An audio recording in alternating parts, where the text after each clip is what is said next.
नमस्कार दोस्तों, स्वागत है आप सभी का अपने इस प्यारे से यूट्यूब चैनल द एग्जाम 90 पे। तो मैं आकाश यादव आप सभी का अपने इस छोटे से प्यारे से चैनल पे हार्दिक स्वागत करता हूं। तो आज मैं जो टॉपिक लेकर आया हूं वो भी बेहद इंपॉर्टेंट होने वाला है और बोर्ड एग्जाम की दृष्टि से भाई ये बहुत ही इंपॉर्टेंट है। बोर्ड एग्जाम में या तो इससे न्यूमेरिकल पूछे जाएंगे या तो ये डायरेक्टली ये आपका फार्मूला पूछा जाएगा।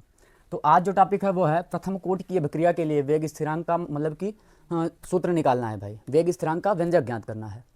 सीधा सीधा या तो आपसे इसे पूछेगा या तो फिर आपको क्या देगा, एक न्यूमेरिकल देगा इस पर बेस्ड। और यदि आपने इसको देख लिया तो न्यूमेरिकल आपको बड़े प्यार से आ जाएगा भाई। तो चलिए स्टार्ट करते हैं। और स्टार्ट करने से पहले यदि हाँ आपने शून्य कोटि की अभिक्रिया के लिए वेग स्थिरांक का व्यंजक ये नहीं देखा है तो प्लेलिस्ट में वीडियो पड़ी है, जाकर के देख लेना भाई। और चलिए अब आज के लिए स्टार्ट करते हैं कि प्रथम कोटि की अभिक्रिया के लिए वेग स्थिरांक का व्यंजक किस प्रकार से ज्ञात करेंगे। तो देखते हैं भाई, इधर क्या है कि प्रथम कोटि की अभिक्रिया। प्रथम कोटि की अभिक्रिया सबसे पहले देखते हैं क्या होती है। प्रथम कोटि की अभिक्रिया वो होती है जिसमें अभिकारक की जो अभिक्रिया की दर होती है अभिकारक की सांद्रता के प्रथम घात के समानुपाती होती है। और अभी शून्य कोटि की अभिक्रिया में हमने क्या देखा था कि जो अभिक्रिया की दर थी वो अभिकारक की शून्य घात के समानुपाती। या तो ऐसे बोल सकते थे या तो बोल सकते थे कि भाई वो अभिक्रिया की मतलब कि अभिकारक की सांद्रता पर निर्भर नहीं करती है। लेकिन यहाँ क्या है, प्रथम कोटि की अभिक्रिया है इसलिए क्या है, प्रथम घात पर निर्भर करेगी। तो यहाँ पास लिखेंगे प्रथम कोटि की अभिक्रिया से, प्रथम कोटि की अभिक्रिया से, प्रथम कोटि की अभिक्रिया से सबसे पहले तो यहाँ देख लेते हैं कि माना कोई एक क्या ये अभिक्रिया है ए है और ये क्या है, ए आपका अभिकारक हो जाएगा। इससे क्या मिल रहा है, कोई उत्पाद मिल रहा है। ए है हमारा अभिकारक, इससे हमको मिल रहा है उत्पाद। अब फिर से देखेंगे भाई, प्रथम कोटि की अभिक्रिया हमारी क्या कहती है कि जो आपके अभिकारक होते हैं उनकी सांद्रता के प्रथम घात, प्रथम घात का मतलब जिसकी घात एक हो उसके समानुपाती होता है क्या, अभिक्रिया की दर। तो इसको कुछ इस प्रकार से लिखेंगे। पहले तो यहां पास लिख लेंगे प्रारंभिक सांद्रता। प्रारंभिक सांद्रता, प्रारंभिक सांद्रता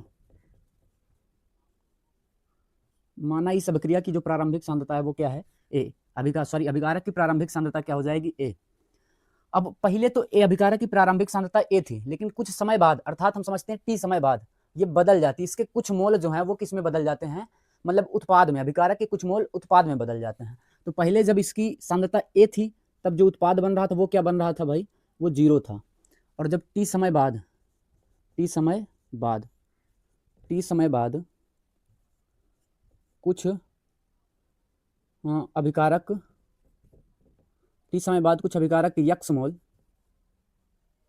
अभिकारक के यक्स मोल उत्पाद में बदल जाते हैं। किसमें भाई, उत्पाद में बदल जाते हैं, उत्पाद में बदल जाते हैं, बदल जाते हैं। अब जब देखो भाई, कुछ पहले तो प्रारंभिक सांद्रता ए थी, अब जब कुछ यक्स में बदल गए उत्पाद में तो क्या होता है, ए माइनस यक्स कर दें तो हमको अंतिम सांद्रता मिल जाएगी। तब फिर अंतिम सांद्रता क्या बचेगी भाई आपकी, ए माइनस यक्स। तो अंतिम सांद्रता, अंतिम सांद्रता आपकी क्या बचेगी, ए माइनस में एक्स। और अब जो उत्पाद आपके बन रहे हैं, अब जो उत्पाद आपका बन रहा है वो क्या हो जाएगा, ए माइनस यक्स बचेगी इसकी सांद्रता, उत्पाद आपका क्या बनेगा, यक्स बनेगा। तो प्रथम कोटि की अभिक्रिया क्या होती है कि जिसकी दर, जिस अभिक्रिया की दर अभिकारक की प्रथम घात के समानुपाती होती है। अभिक्रिया की दर क्या है, डी एक्स अपान में क्या हो जाएगा, डी टी। डायरेक्टली प्रोपोर्शनल है किसके, अभिकारक आपका ए है, ए के किसके, प्रथम घात के। तो जब ये यहाँ पास क्या हो जाएगा, डी एक्स अपान में क्या आ जाएगा, डी टी। अब जब ये बराबर हो जाएगा तो यहाँ एक स्थिरांक आ जाएगा के, और ये आपका क्या हो जाएगा, ए बचेगा। और फिर नीचे जब इसको हम लिखेंगे तो के मतलब डी एक्स। अच्छा एक चीज देखना भाई, अब ये अभिकारक जो है वो टी समय बाद क्या बना है भाई, ए माइनस एक्स। तो यहाँ डी टी बराबर में के और ए माइनस में एक्स, ये बचेगा भाई। अब जब इसको देखो इधर ए एक्स का क्या कर देते हैं, तिर्यक गुणा कर देते हैं। जब तिर्यक गुणा करते हैं तो यहाँ डी एक्स अपान में डी टी, हम एक मिनट भाई यहाँ क्या कर देना, यहाँ ए माइनस एक्स बराबर के डी टी लेना भाई। समीकरण फर्स्ट बनाना, इसको समीकरण नंबर फर्स्ट। अब कुछ इस प्रकार से इधर करते हैं, समीकरण नंबर फर्स्ट क्या है, समीकरण फर्स्ट में समाकलन करने पर, समाकलन लेने पर या फिर करने पर भाई, करने पर अब जो आपका यहाँ पास क्या है डी एक्स अपान में ए माइनस एक्स, तो ये हो जाएगा डी एक्स अपान में ए माइनस में एक्स बराबर ये वाला क्या हो जाएगा, कि आपका क्या है भाई अचर फलन है तो ये बाहर आ जाएगा, और 1 ये क्या हो जाएगा डी टी हो जाएगा। तो देखो भाई मैथ वालों के लिए तो ठीक है, लेकिन जो बायोलॉजी वाले हैं उनके लिए क्या हो जाएगा भाई, समझना कि थोड़ा सा ये समाकलन नहीं समझ में आएगा। तो इसके लिए एक फार्मूला होता है, देखिए अवकलन में होता है log x बराबर होता है 1/x, अगर हम इसी का समाकलन कर देते हैं तो माइनस log x आ जाता है। तो यहाँ पास उसी का रूप मिल रहा है, तो ये हो जाएगा माइनस log a माइनस में x बराबर k, और ये देखो डी टी और 1 लगा है, तो भाई ये जो कांस्टेंट 1 है ये t के सापेक्ष हो रहा है, तो इसलिए इसका क्या हो जाएगा t हो जाएगा, प्लस के साथ यहाँ c लग जाएगा। अब इसको समझते हैं समीकरण नंबर सेकंड। अब लिखते हैं यहाँ पास कि समीकरण सेकंड में देखते हैं भाई थोड़ा सा, समीकरण नंबर सेकंड।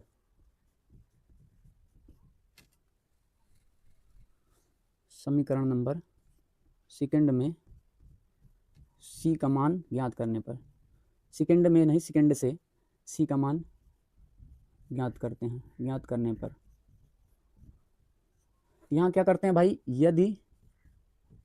यदि x बराबर 0 और t बराबर 0 ये रख देते हैं, तो आपको यहाँ पास देखो भाई minus log e a minus x कर देंगे, तो क्या बचेगा log e ये a बच जाएगा बराबर ये t बराबर क्या कर दिए भाई 0 कर दिए, तो ये भी आपको कुछ नहीं बचेगा, बराबर के साथ c आएगा।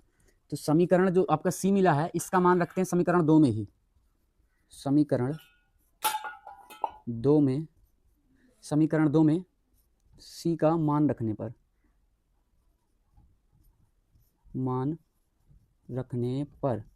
समीकरण 2 में हमने c का मान रख दिया, देखो भाई इधर माइनस log e, और ये आपका क्या हो जाएगा a माइनस एक्स बराबर के टी, प्लस में c का मान कितना निकल के आया माइनस log, तो ये देखो भाई ये माइनस है तो ये भी आपका क्या हो जाएगा माइनस log e, ये क्या हो जाएगा आपका a। अब एक चीज़ जरा समझने की कोशिश करना, ये इधर प्लस में आएगा, जब प्लस में आएगा तो ये बन जाएगा log e a माइनस में एक्स, और ये आपका प्लस है, तो ऐसा करते हैं पहले इसी को लिख देते हैं भाई, ये इधर आएगा तो log a बच जाएगा प्लस के साथ, ये माइनस के साथ क्या हो जाएगा log e a माइनस में x बराबर के टी। तो अंत में क्या निकल के आएगा, वेग स्थिरांक निकाल रहे हैं भाई, तो के हमारा क्या है वेग स्थिरांक हो जाएगा यहाँ पास, तो k बराबर